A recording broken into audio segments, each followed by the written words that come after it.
father name is Siddappa, my mother name is Gangamma, my school name is SJR Public School Adaldi. ಕಾಂಡ ನೀರನ್ನು ಸಾಗಿಸುತ್ತದೆ.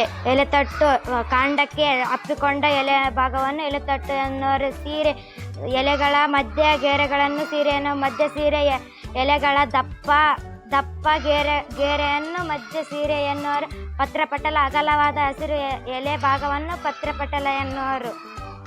ಈ ರೀತಿ ಎಲೆ ಭಾಗವನ್ನು ನಾವು ನೋಡಬಹುದು. Thank you.